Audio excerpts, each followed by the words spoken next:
এ নাও চা। চা? এই বাড়ির নয় কিন্তু, লিকারদার দোকানের চা, মশলা দেওয়া আছে, খেয়ে দেখো না, ভালো লাগবে।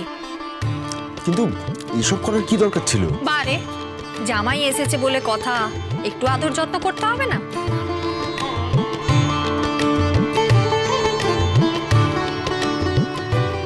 কাকে ফোন করছো? স্বয়ং জামাই এসেছে এই বাড়িতে, বাড়ির দরজায় এসে দাঁড়িয়েছে, মেয়ের হাত চাইছে, মেয়ের সাথে সংসার করতে চাইছে, কিন্তু তার জন্য একটা অনুমতির তো প্রয়োজন আছে। একবার অনুমতিটা পেয়ে যাই, তারপর তোমাদের দুজনের বিয়ে আমি নিজে দাঁড়িয়ে থেকে দেব। স্বয়ং অগ্নিজিৎ মুখার্জিও কিছু করতে পারবেন না।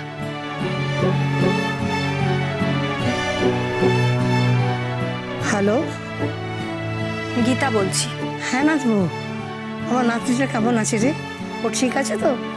আমি বলছি, আমি ঠিক করছি তো? কোনো ভুল করছি না তো? আপনি বলুন। না না না, তুই কিচ্ছু ভুল করিস নি, কিচ্ছু না। তুই যেটা করেছিস সেটা বড় খোকার করা উচিত ছিল। সে করছে না কেন সেটা জানি না, আমি জানি না কোথায় কোন রাজনীতি হয়ে গেছে, কোথায় কোন ভুল হয়ে আছে ওর জীবনে, কোথায় কোন সমীকরণ হয়ে আছে ওর, আমি বুঝতে পারছি না। তবে হ্যাঁ, এটুকু বুঝতে পারছি, যখন এক পিতা তার কন্যার পাশে দাঁড়ায় না কিংবা দাঁড়াতে পারে না, তখন তার অবস্থাটা ভাবতে হবে। তার পিঠে একটা মস্ত বোঝা, সেই বোঝাটা কি তোকে খুঁজে বের করতে হবে। খুঁজে বের করে অগ্নিজিৎ মুখার্জিকে মুক্ত করতে হবে। ওর হাতটা তো ছটফট করছে রে, ও মেহেককে পাগলের মতন ভালোবাসে, কিন্তু ওর সাথে যে অন্যায় করলো তাকে ও শাস্তি দিতে চাইছে না, ব্যাপারটা সেটেল করতে চাইছে। তুই বোঝ ব্যাপারটা। আমি বুঝতে পারছি ঠাম্মি, আমি বুঝতে পারছি, আমি তো আছি, আমি সবকিছু ঠিক করে দেবো, আপনার ছেলেকে সঠিক পথে আমি নিয়ে আসবো, আপনি কোনো চিন্তা করবেন না। আমি জানি তুই পারবি। কিন্তু ঠাম্মি, তার আগে আপনার কাছে একটা অনুমতি চাই। কি? আমি মেহেক আর অঙ্কিতের বিয়ে দিতে চাই। গীতা, কি বলছিস তুই? মুখার্জি বাড়ির মেয়ের বিয়ে কোথায় হবে? আমাদের বস্তিতে। না না না না, তা কি করে সম্ভব? কোনো আড়ম্বর থাকবে না, আলো থাকবে না, সানাই বাজবে না, বিয়ে বসবে না, নহবত বসবে না, পালকি করে বউ আসবে না, এসব এসব হয় নাকি কখনো? আমাদের বাড়ির আভিজাত্যের কথা, সম্মানের কথা ভাব, তার পরিষদের কথা ভাব। তাহলে কিন্তু ঠাম্মি, মেহেক আর অঙ্কিত যারা পরস্পরকে ভালোবাসে, সারাটা জীবন তাদের আর এক হওয়া হবে না। আর পরে আপনি নিজেই আফসোস করবেন যে আপনার একটা ভুল সিদ্ধান্তের জন্য ওরা দুজন আলাদা হয়ে গেল। ওরা ভালোবেসেও পরস্পরকে পেল না ঠাম্মি। কেন? ওই অগ্নিজিৎ মুখার্জি, কিরণ কান্তি, কৃপান, ওদের পুরো ফ্যামিলি, ওরা উঠে পড়ে লেগেছে মেহেকের আর কৃপানের বিয়ে দেওয়ার জন্য। কি করছে না ওরা? রীতিমতো থ্রেট করছে, রীতিমতো হুমকি দিচ্ছে। আপনি দেখবেন ঠাম্মি, একদিকে কোর্টে কেস চলবে আর পাশাপাশি ওদের বিয়ের প্রস্তুতি চলবে। বড় খোকা সেটা বুঝতে পারছে না। আমি জানি না কেন বুঝতে পারছে না। নিশ্চয়ই ভেতরে কোনো একটা ভয়ঙ্কর ঘটনা ঘটে গেছে, এমনই ভয়ঙ্কর ঘটনা যেটার সামনে মাথা নিচু করেছেন স্বয়ং অগ্নিজিৎ মুখার্জি, ওই চলমান ইনস্টিটিউশন। কিন্তু সেসব কথা এখন থাক ঠাম্মি, আমি কোর্টে কালকে সবটা বুঝে নেব। কিন্তু এখন এই মুহূর্তে আপনি একবার শুধুমাত্র বলুন, তাহলে আমি নিজে দাঁড়িয়ে থেকে ওদের দুজনের বিয়ের ব্যবস্থা করব। আজকে বিয়ে দেবে নাকি? না না, আজকে কেন, শুভ সময়ে শুভ লগ্নে বিয়ে দেব। আর বিয়েটা কিন্তু ঠাম্মি বস্তিতেই হবে। এই বস্তির এলাকার সমস্ত লোকেরা ওদেরকে কড়া নজরে রাখবে, পাহারা দেবে। ওরা দুজনে দুজনকে ভালোবাসে, আর সেই ভালোবাসা আমি ব্যর্থ হতে দেব না ঠাম্মি। আপনি একবার আশীর্বাদ করুন, আমি নিজে দাঁড়িয়ে থেকে ওদের বিয়ের ব্যবস্থা করছি। তুই একবার অঙ্কিতকে ফোনটা দে তো। আমি স্পিকারে দিচ্ছি ঠাম্মি।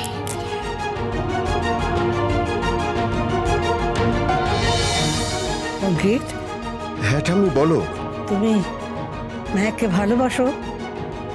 হ্যাঁ ঠাম্মি, বাসি। জীবনে কখনো ওর হাত ছাড়বে না তো? কখনো না। যতই ঝড়ঝাপটা আসুক, ওর হাত আমি কখনো ছাড়বো না। মেহেক, এটা তুমি অঙ্কিতকে ভালোবাসো? আরে বল বুকপুরি, ভালোবাসিস কিনা? হ্যাঁ বাসি। ওকে বিয়ে করতে চাস?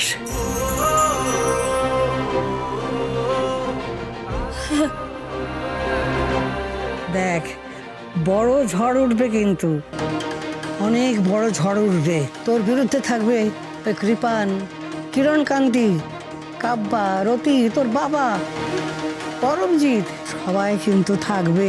একটা ভয়ঙ্কর ঝড় উঠবে, অনেক কিছু ঘটতে পারে কিন্তু। অঙ্কিতের হাত ছাড়বি না তো?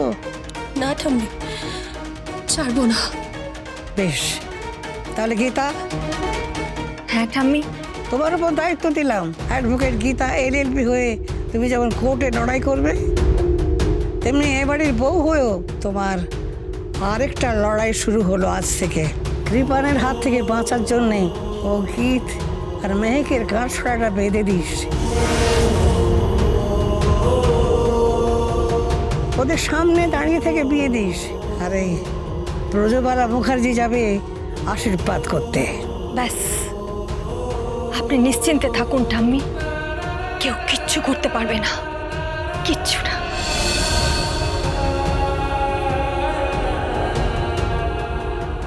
আসতে পারি?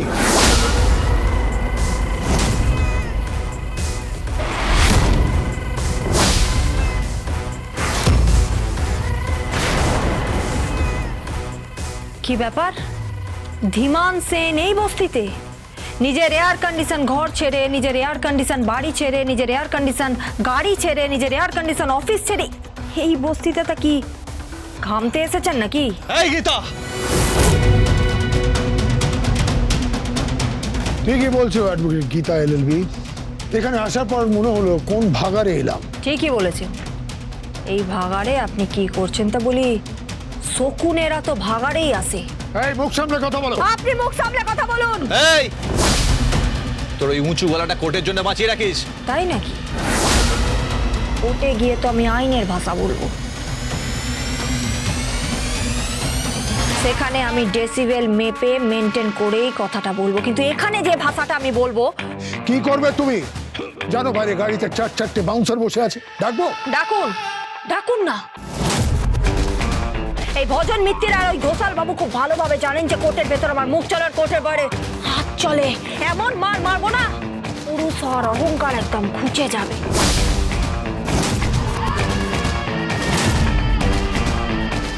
এই বডি, তার সঙ্গে সঙ্গে আবার bodyguard. Don't cross your limit. ভদ্রভাবে কথা বলো। আপনি উইদাউট মাই পারমিশন এখানে ঢুকলেন কি করে? আপনি জানেন আপনার নামে আমি FIR করতে পারি, আপনাকে টেনে হিচড়ে আমি থানায় নিয়ে যেতে পারি। কি করে যাবে তুমি থানায়? থানায় গিয়ে কি করবে? আর FIR কার নামেই বা করবে? FIR তো করেছেন স্বয়ং অগ্নিজিৎ মুখার্জি।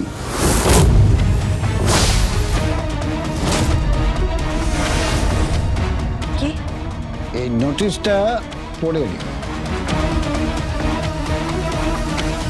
কি লেখা আছে এতে? তুমি ওনার মেয়েকে জোর করে তুলে এনে নিজের বাড়িতে আটকে রেখেছ। এরপর থানা, পুলিশ, কোর্ট সবই হবে।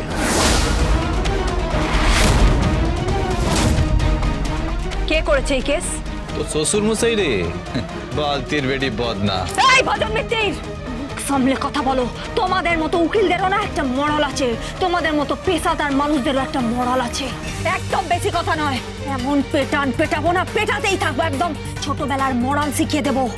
এখানে বিনে পয়সায় দরিদ্রদের একটা স্কুল চলে, সেখানে বসিয়ে বসিয়ে সদা সৎ পথে চলিবে, সদা সৎভাবে কথা বলিবে, সদা সৎ ব্যবহার করবে। এই মরালগুলো আমি তোমাকে শিখিয়ে দেবো।